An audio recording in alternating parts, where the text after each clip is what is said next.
Bonjour à tous.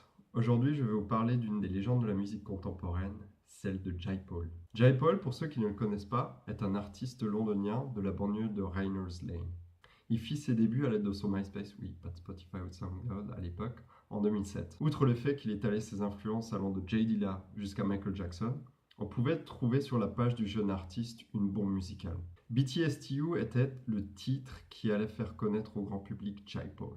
C'est assez difficile de décrire cette chanson, mais la première fois que je l'ai écoutée, je me suis simplement pris une grosse claque musicale. Une voix lancinante, des saturations de guitare ou encore de synthétiseur. Voilà ce qui peut caractériser la musique de Jai Paul. Le bouche à oreille fit progressivement son effet, et à la fin de l'année 2010, la BBC commença à faire du buzz pour l'artiste. La machine commença à s'emballer, et Jai signa au courant de l'année 2011 sur le label XL Recordings qui comptait à son actif Radiohead, Jamie XX ou encore Adele. Il n'y a pas à dire que c'est un début assez prometteur. Pour couronner le tout, son label édita BTSTU et dans la foulée, Jai se fit sampler par Beyoncé ou encore Drake. Mais vous allez me dire, qu'est-ce qui cloche dans l'histoire? Comment Jai peut déjà être une légende? Eh bien tout simplement car le garçon n'est pas comme les autres. Le type n'est pas vraiment bavard, on va dire. En tout et pour tout, Jai a accordé au cours de sa carrière une seule interview. Cette interview se déroula en janvier 2011, où il confessa d'ailleurs qu'il voulait signer avec XL Recordings, et que la musique était avant tout un passe-temps pour lui. Bon, en résumé, il composa BTSTU totalement à l'arrache. Pendant plusieurs mois, Jai tomba complètement sous le radar de la presse musicale et de ses plus grands fans. Rien, nada, plus aucune information, plus aucune communication.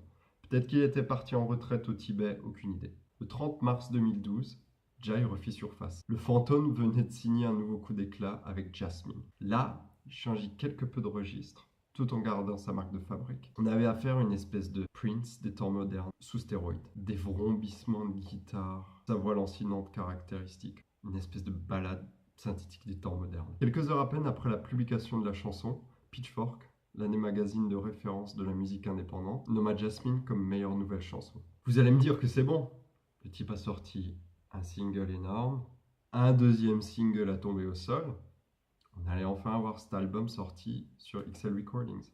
Sauf que non, ça allait pas se passer comme ça. Jay Paul retourna dans sa grotte, ou sur sa planète, dans sa galaxie, bref. Et ce n'est que le 13 avril 2013 qu'il refit surface. Grosso modo, sur Bandcamp, on pouvait trouver 16 chansons sans titre. Tout portait à croire qu'on avait en face de nous le premier album de l'artiste. Quelques heures à peine après la publication de cet album, plus rien.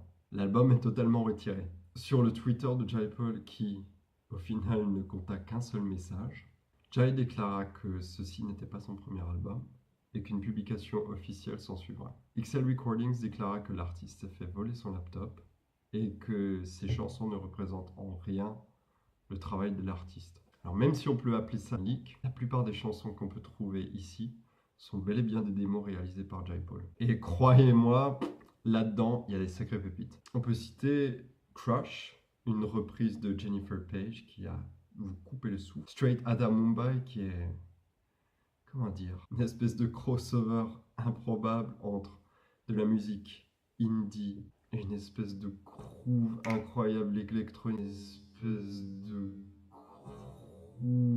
bref, une tuerie. Et après, on peut encore trouver des bizarreries avec des interludes sur fond de samples de Harry Potter et les prisonniers d'Azkaban avec un breakbeat façon JT là à vous faire péter la nuque.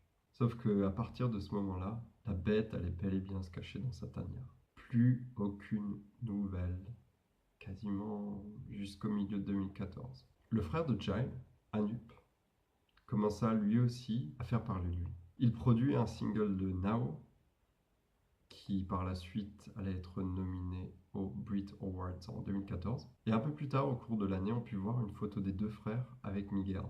Tout portait à croire qu'un projet musical allait se profiler à l'horizon. Je me souviens encore écumer les forums de Kanye Tudo à la recherche d'informations sur Jai. Une véritable enquête à la CIA s'était déclarée. Certaines personnes pensaient que Jai se cachait sous le pseudonyme de Ben Khan, un artiste qui avait également le même style et qui s'est aussi fait connaître en 2014. D'autres pensaient que l'album était un pur coup marketing de XL Recordings. Les mois passèrent et les gens perdaient espoir. En 2015 et en 2016, j'avais définitivement cessé mes recherches sur Jai. Ce n'est que vers 2017 que je m'y suis rendu. Et à mon plus grand bonheur, Jai et son frère étaient de retour. Les deux frangins avaient créé The Paul Institute. Ce label vise à promouvoir les jeunes artistes britanniques. Fin novembre 2017, ils officialisent leur rêve en emménageant au White City Palace. Depuis, ils ont signé à leur tour et en alternant des productions pour Fabiana Palladino, Rhiannon ou encore Hira. Au plus grand bonheur de tous, on retrouve vraiment la marque de fabrique des deux frères. Tout porte à croire qu'ils vont bientôt signer des albums entiers de leurs jeunes protégés. Ou bien encore, mon Dieu, ce serait un rêve qui se réalise. Peut-être que Jai va enfin signer son premier album. À titre d'anecdote, Fabiana Palladino, qui avant de signer avec The Paul Institute, se fit contacter par Jai Paul. Elle confessa qu'elle était au courant de la mystique entourant le personnage, mais qu'au final, Jai Paul était un être humain comme vous et moi. On peut penser ce que l'on veut. Peut-être que Jai était simplement un gamin qui voulait s'amuser à faire de la musique. Ou alors c'est simplement un artiste qui ne venait pas devenir prisonnier de l'industrie musicale. Le débat reste ouvert. Qui, de Jai Paul ou de Jay Electronica, sera le premier à sortir un album? Et pour ceux qui ne connaissent pas encore Jay Electronica, vous en apprendrez plus dans un prochain volet. Voilà, j'espère que ça vous a plu. N'hésitez pas à me faire part de vos impressions dans les commentaires. A plus pour de prochaines aventures.